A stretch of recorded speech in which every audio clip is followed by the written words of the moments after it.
This holiday season, step into the world of Scrooge, A Christmas Carol, the award-winning audio drama podcast from Hope Media Group and Compassion International. Returning for its 2024 season, this classic tale of redemption and forgiveness is brought to life like never before. Whether you're gathered with family or listening solo, Scrooge is the perfect way to embrace the true meaning of Christmas. Feel the power of the season's spirit with a story of transformation and hope.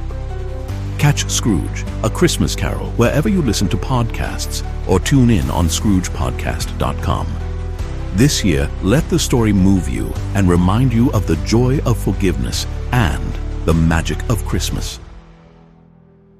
My dad works in B2B marketing. He came by my school for career day and said he was a big ROAS man. Then he told everyone how much he loved calculating his return on ad spend. My friends still laugh at me to this day. Not everyone gets B2B, but with LinkedIn, you'll be able to reach people who do. Get a $100 credit on your next ad campaign. Go to linkedin.com/campaign to claim your credit. That's linkedin.com/campaign. Terms and conditions apply. LinkedIn, the place to be, to be. When it comes to New Year's resolutions, it's all about how can I make my life better? How can I change my life? How can I change my body? How can I change my financial situation? How can I change my career path? How can I climb the ladder? How can I get better, be better, do better? And while it's not necessarily a bad thing to want to do and be better, what can we do behind the scenes? What can we do in our relationship with the Lord that's going to benefit the kingdom? What can we do that's going to benefit others?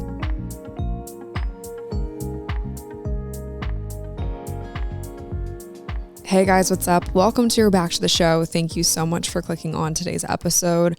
My name is Lily. I'm your host. And today we are talking all about an 80-20 approach to New Year's resolutions. And this is kind of a preliminary episode to all the New Year's content that you're probably going to be fed here within the next couple weeks. And I wanted to put this out before Christmas because I know how flooded your feed's going to get with different plans and templates and books and just all the things that people say that you need to read or to complete or to buy. That's the biggest thing. People want you to buy all this stuff in the new year because they promise results. And I don't necessarily think that those things are bad, but I just think that ultimately, like, you have complete control over your habits and over your lifestyle. And we're going to talk all about how to take a very balanced approach to your New Year's resolutions and how to actually fulfill them, and then what to do if you do not fulfill them. So we're going to talk about all of that today. Before we get into it, I am currently sitting on my couch. I'm next to the Christmas tree. It's unfortunately not a very pretty day. It's been pouring rain, super foggy, super cloudy, and I have just been kind of sad today. I've been kind of in a weird headspace. I don't know why, but I just have been feeling weird today, and I kind of defeated to a degree. Like, I don't know why, but I just woke up and I felt like a heaviness today, and I'm trying to turn that around. I went to the gym. I had more of a recovery day than a workout, which was very, very needed. And I put these boots on, and they're, you guys have probably seen them if you're in the fitness world, but they're the leg things that like squeeze your legs and help with blood flow, circulation, and creating new blood cells and all this stuff. So I did that for like 30 minutes and that felt great. And then I spent a good bit of time on a foam roller, which was super helpful. But I've been having this hip thing going on when I run. Over the past couple of weeks, I've kind of been amping up my running, and I felt it. And I don't necessarily think that I'm recovering properly or recovering well. And so I really tried to dedicate today to doing so. And then I've got some additional stretches and stuff that one of the trainers recommended at the gym. So that was super helpful. But all that being said, I left there kind of still feeling like I hadn't accomplished enough, which is so silly because I had a solid recovery day, but I don't know why I feel guilty when I don't hit a hard workout. And that's just something that I need to get over. But yeah, and then I came home and I was like, dang, it's already almost 1:00 and I have a final to take, and I actually have 2 finals to take. I got to leave my house in like an hour to go do another commitment that I have. And so the day has slipped away from me, and I'm feeling defeated because of that. So I hope that I can feel accomplished once I finish recording this episode. And I think that you guys are really going to like today's episode. I wanted to kick it off by kind of chatting a little bit about part of my Bible study that I read this morning. I'm currently reading the book of Mark, and today I was reading Mark 14. And Mark 14 is, I guess, let me back it up. The book of Mark itself is really all about Jesus and his missionary journey and just who Jesus is and what he did. It really follows him from his baptism with John the Baptist all the way through until he rose from the grave after being crucified. Mark is one of the Gospels. So the 4 Gospels are Matthew, Mark, Luke, and John. And those 4 books of the Bible help to paint the picture of what Jesus did when he was here on earth, and more specifically during his missionary journey for the 3 years that he partook in that. So if you don't know this, I host a run club and Bible study. It's called Soul Run Club here in Annapolis.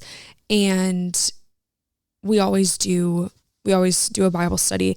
And because I was reading the book of Mark, I was like, let's just go ahead and study the book of Mark all together. And it's been fun to study with a group of people because you get different ideas, different perspectives, different wealths of knowledge coming together to reflect on what you've read. Anyway, so I wanted to read this background about the book of Mark in case you guys are interested. Scholars believe that the book of Mark was written by John Mark, a man who was likely in his teenage years at the height of Jesus's ministry. John Mark was likely a companion of Paul and may have accompanied Paul on another missionary journey, which has been cross-referenced in different books of the Bible, including Acts 12.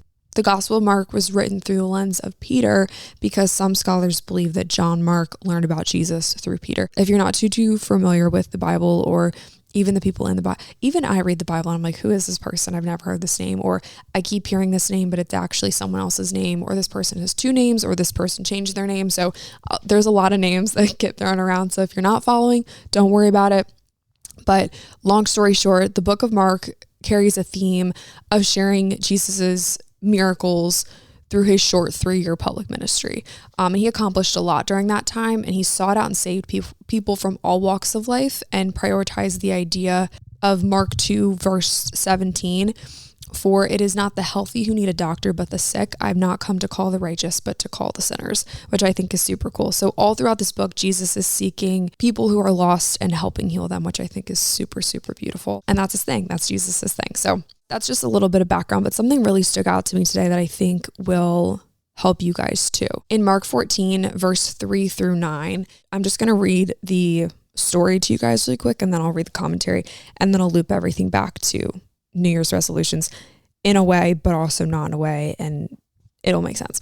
Okay, so while he was in Bethany, reclining at the table in the home of Simon the leper, a woman came with an alabaster jar of very expensive perfume, and she broke the jar and poured the perfume on his head. Some of those who were present were saying to one another, why waste this perfume? It could have been sold for more than a year's wages, and the money could have been given to the poor. And they rebuked her harshly. Leave her alone, said Jesus. Why are you bothering her? She's done a beautiful thing for me. The poor will always have you, and you can always help them anytime you want. But you will not always have me. She did what she could. She poured perfume on my body beforehand to prepare for my burial. Truly, I tell you, whatever the gospel is preached throughout the world, what she has done will also be told in memory of her. This story really stuck out to me for a number of reasons, and I feel like we could go into 10 podcast episodes just about this story and then about the chapter 14 in general, because it's a very big chapter. But something in my commentary today really stuck out to me, and it was this. I'm reading from the Enduring Word Bible commentary. You can Google it, and I'll leave it linked in the show notes. But one point says, Mary did this without a word. We gather that her sister Martha was quite the talker, but Mary was a doer. She didn't announce what she was going to do. She didn't describe it, nor did she explain it. She simply did it. And this action was a result of something that was planned. Mary had spent so much time listening to Jesus and knew, in a sense, what was to come. What's to come is that Jesus gets arrested and then he's crucified on the cross. And we can get into all of that in a different podcast episode. But to really narrow in on this story specifically, Mary did this. It wasn't necessarily like an in-the-moment spontaneous kind of thing. She had been listening to Jesus and she kind of understood something that the disciples didn't, because later in the story, the disciples are like, hey, why'd you do that? Like, that's kind of silly. And there's a quote from this commentary that I want to read to you guys. It's, but the author of the commentary cites another guy. I want to say the last name's Spurgeon. But this is his quote. If we could all do more and talk less, it might be a blessing to ourselves, at least, perhaps to others. Let us labor in our service to the Lord to be more and more hidden. As much of the proud desires to catch the eyes of man, let us endeavor to avoid it. And that quote just popped out on the page at me. And I thought that it was perfect to share in today's episode, because oftentimes, especially when it comes to New Year's resolutions, it's all about how can I make my life better? How can I change my life? How can I change my body? How can I change my financial situation? How can I change my career path? How can I climb the ladder? How can I get better, be better, do better? And while it's not necessarily a bad thing to want to do and be better, what can we do behind the scenes? What can we do in our relationship with the Lord that's going to benefit the kingdom? What can we do that's going to benefit others? Like, is volunteering more a New Year's resolution for a lot of people? Probably not. As we get into this episode today, I really, really want to remind you how important it is to do more and talk less, and make sure that your goals and aspirations are going to benefit more people than just yourself. And obviously, like, you got to look out for you and all this stuff. And like, you know, you got to improve yourself and whatnot. But like, I don't know. I think about New Year's resolutions, and oftentimes it's so self-centered, and I wrestle with that because I'm all about healthy habits. I'm all about improving myself. I'm all about being the best version of me that I can be, because if I'm the best version of me, I can turn around and do that for other people. But it's not necessarily always about me. So flip the switch. As we get into the content today in this episode, just kind of keep that in the back of your mind.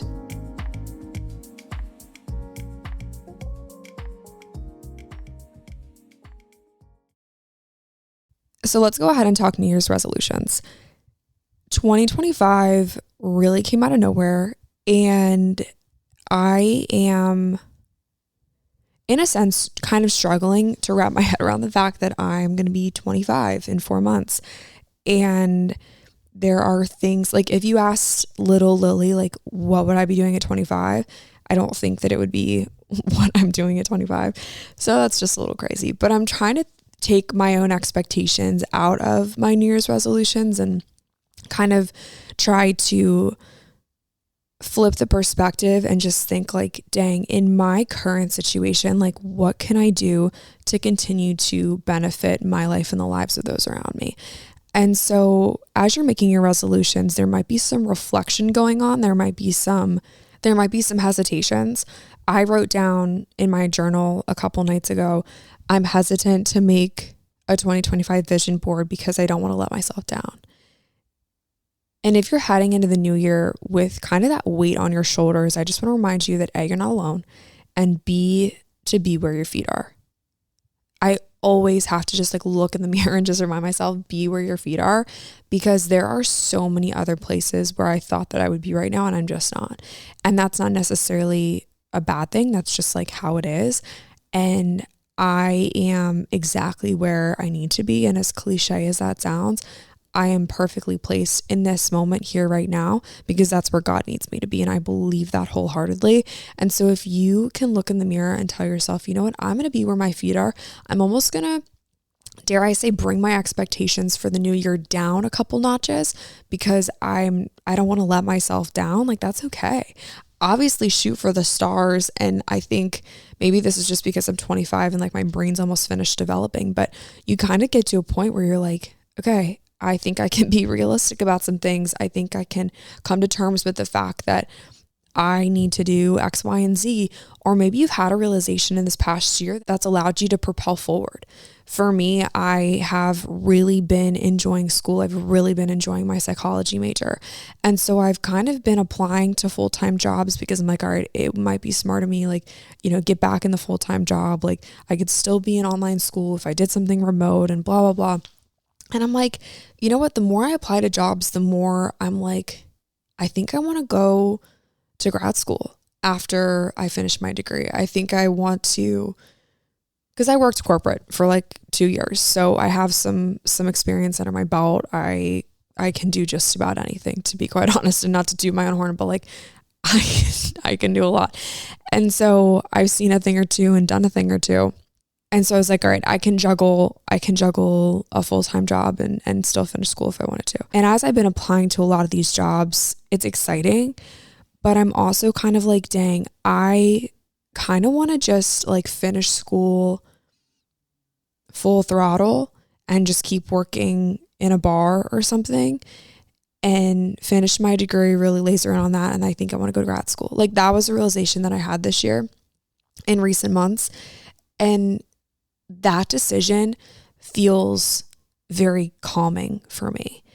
Whereas, and maybe not decision because I haven't decided yet if that's actually going to happen, I feel peace in that decision. Whereas as I've been applying to jobs, I just keep hearing this little voice in the back of my head that's like, hey, slow down. Hey, like, pump the brakes. Hey, you don't have to necessarily do that right now. And I've been brushing that off and continuing to scroll LinkedIn to find jobs. And every time that I like click on apply, I just hear this little voice in the back of my head being like, don't waste your time. If you've ever applied for a job, you know how long it takes to write a cover letter, to update your resume for that specific role. It's this whole big process, or answer the additional questions that company has posted on their website that they want you to fill out. So it's all these things. And I've spent countless hours applying to jobs. And I just feel this voice in the back of my head of like, hey, like, chill for a second. Like, I've got you. And I've been brushing that voice off because I'm like, no, like, I should be applying. I should be trying to find something where I can get a salary and put money aside because I want to go to grad school. So I'm going to make it happen. And, I got to save for that. And so it's just this whole big like mess in my mind of the push and pull of like what I should and shouldn't do. And I just have this little voice in my mind the whole time just saying like, Lily, I've got you. Like, focus on where you are right now. Don't worry about what you might want to do in the future. Focus on where you are right now. And I've got you, and you're going to get it figured out. And so that little voice that just kind of nudges you to be like, hey, I've got you. I'm going to work it out for you. Listen to that. And the more that you brush it off, the more you ignore it, it's not necessarily going to get louder. It might become more persistent, but God's never going to yell at you. He's never going to yell at you. It's always just going to be this still small voice. So as you're thinking about your New Year's resolutions this year, think about what you might have heard in the still small voice. Where does God want to lead you? Because if you have a goal to lose 50 pounds, that's amazing. I'm so happy for you. I think that you should go after it if you truly need to lose 50 pounds.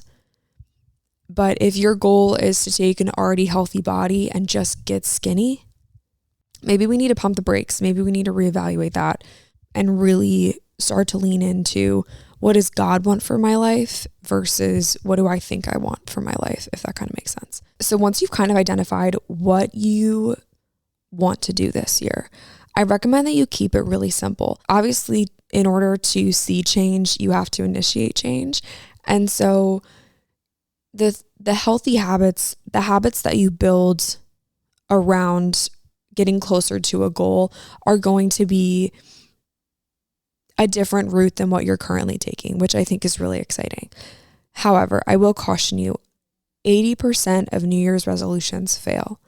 And I believe that they fail because people take a habit or a task and they overanalyze it to the point where it's such a different variation of what they're already doing that it's almost impossible to achieve. And so I would encourage you that as you're thinking of the habits or the tasks that you need to do in order to get closer to this goal, make it something that you're going to do on a daily basis. Like, break it down so small that it's really tangible and really easy to achieve. For example, if you want to get better at taking your vitamins in 2025, we'll keep it really easy. You want to get better at taking vitamins in 2025. Put out your vitamins the night before on the counter next to the coffee pot. And after you start drinking your coffee, then take your vitamins, or however you want it to go. Just like make it so easy and make it so in your face. I'm such a believer that if it's out of sight, it's out of mind. So really put your habits in your face. If you want to get better at reading your Bible in the morning, then you might have to wake up 15 minutes earlier to read your Bible. I recommend more than 15 minutes, but if you only have 15 minutes, wake up earlier and put your Bible right next to your nightstand and make that the very first thing that you do. I also think that the more time you spend thinking about doing something, or the more time you spend talking about the plans that you might work on one day, it's time taken away from actually doing the thing.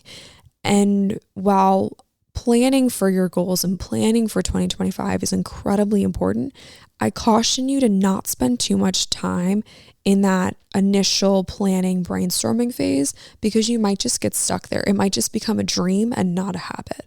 So if you are chatting about starting at a new gym, that's a big thing that people love to do in the new year. If you're dreaming about starting at a new gym, why don't you start right now? And I know that that's such a generic piece of advice. And like you always hear people say like, oh, start today. Like you don't need to wait till tomorrow to do your New Year's resolutions, or you don't need to wait until January 1st to do your New Year's resolutions. But if you really have that goal, what's stopping you from starting already? You know, like why are you taking so much time to announce it? Does going to the gym really require a month's worth of prep? Or are you just kind of psyching yourself out to a degree? Like you've worked it up to be this big thing in your head, whereas really like it's not really that big of a thing at all. You just gotta show up and do it. I've got 4 bullet points of what I believe an 80-20 approach to New Year's resolutions look like. So if you have any goal, it doesn't just have to be a January 1st New Year's resi, like it could be whatever you want. Here are 4 ways to approach that New Year's resolution or that goal.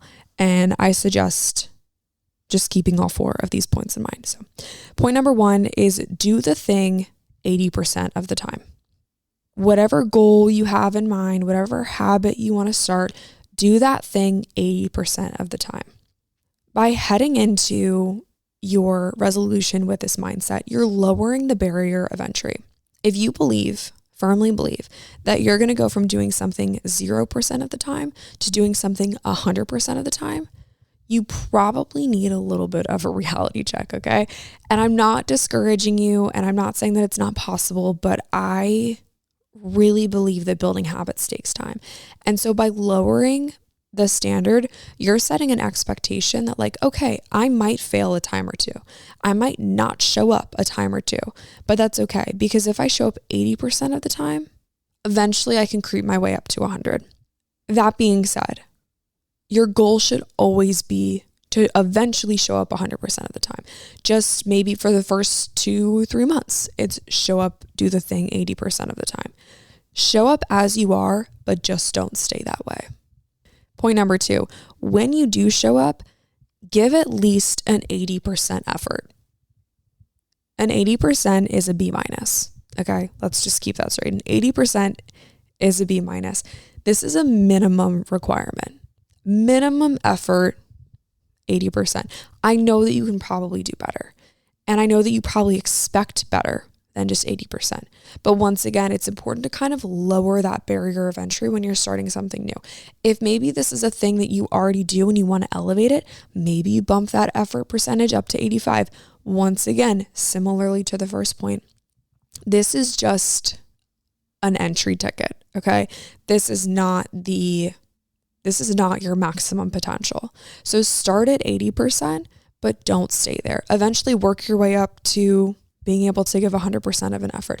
But I really think that if we just lower our expectations for our New Year's resolutions, it just makes them so much more tangible. And also remember that sometimes there are going to be days where you can only show up and give 10% of an effort.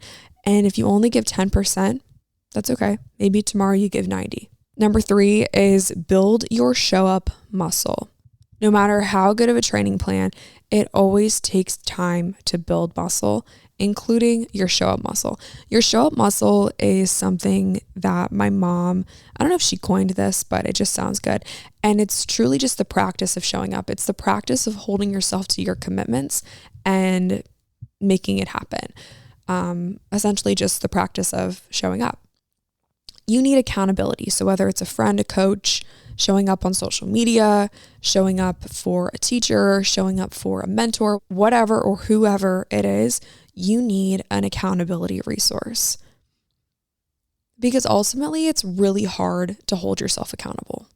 It's really, really hard to hold yourself accountable. I think until you get to know yourself well enough, it's really difficult to show up for yourself. And so having someone else who can hold you accountable will help you build that show up muscle. And then eventually, when you know yourself well enough to know your strengths, know your weaknesses, know that, okay, when I go out on a Saturday night, I'm not going to show up at church on Sunday morning, so maybe I won't go out on Saturday night. Like setting those boundaries with yourself until you know yourself well enough to know what your strengths and weaknesses are, you totally need an accountability partner. And even after you know your strengths and weaknesses, I still think it's great to have someone who can check in and be like, hey, are you hitting those goals? Yes, no, maybe, let's talk about it, kind of thing. And number 4, don't make it harder than it has to be. Do not make it harder than it has to be. Whatever your resi looks like this year, don't overcomplicate it. Don't overcomplicate it. I overcomplicate everything. What if we just did the thing? Okay. I always think about that. What if I just did the thing? What if I stopped circling around in my head over what might happen or what could happen or what's going to happen if I fail? What's going to happen if I win? Who cares? Just do it and see what happens. A lot of times our brain will start to jump to the conclusion to try to protect us. But really, you just have to take that first initial step. You just have to take the leap, jump in, dive in, do the thing, and not overcomplicate it. Those are my 4 ways to create an 80-20 approach to a New Year's resolution. Do the thing 80% of the time, give at least 80%, build your show up muscle, and don't make it harder than it has to be. Really quick though, before we go, I want to talk about what happens when you feel like you aren't following through. Even if you've done these things and you're still not quite following through with your New Year's resolution, I've got 2 reasons why you might not be following through with your New Year's resolution. Number 1 is maybe you don't want it that badly. Maybe your why is a little bit skewed. We didn't even talk about defining a why, but I think before you jump into anything, maybe we'll just bump this up to the top. I think before you jump into anything, you need to define why you want to do the thing in the first place. So write it down. Put it on a sticky note, put it on your mirror in the bathroom. Why do you want to do this thing in the first place? And if you aren't following through with that thing, maybe you just don't want it that badly. Maybe you just don't want it that badly. Or maybe your why is a little messed up. So get really real with yourself. What would be the impact of this thing if you completed it? Would it impact your life? Would it impact the lives of others? What would that look like? Get really real with yourself when you define your why. And if you're not following through, circle back to that why and define and really hone in on if you really want this thing that badly. Number 2, the second reason as to why you might not be following through is that maybe you have some sort of mental block that psychologically is preventing you from following through. You see this a lot in gymnastics. When I watched the Simone Biles documentary, it's a biological response to stress or the pressure to perform, and a mental block will just freeze the gymnast from being able to perform the skill. Or writer's block. You guys know what writer's block is. We've all had it. You're writing a paper and then suddenly you're like, I just don't know what words to say. I have no idea what to write about. Or on a more creative level, songwriters, poets, authors, sometimes they're like, I've got nothing. I just can't get past this creative block and I just don't know how to end the book. I don't know how to start the song, whatever it is. You have some sort of mental block that you have to work past. Maybe it's some sort of trauma that you need to work through. Maybe it's something that a friend or an old teacher or an old coach said to you. Maybe they told you that you're never going to be good enough and you believed that. If you have some sort of mental block, take a moment, take a week, take a month, take 2 months, 3 months, whatever it takes, work through that. Whether it's writing, listening to a podcast, talking to someone about it, prayer, meditation, talking to God about it. I would hate for you to forego your fullest potential because of a mental barricade when this is something that you can absolutely work through, but you just have to kind of put your nose to the grindstone and become determined to work through this mental block in whatever capacity it might take. All right, guys, that is pretty much all I have for you today. I really hope that you enjoyed today's episode. If you did, please be sure to give it a rating and a review. Follow the show on Spotify, on Apple Podcasts, or wherever you listen to your favorite shows.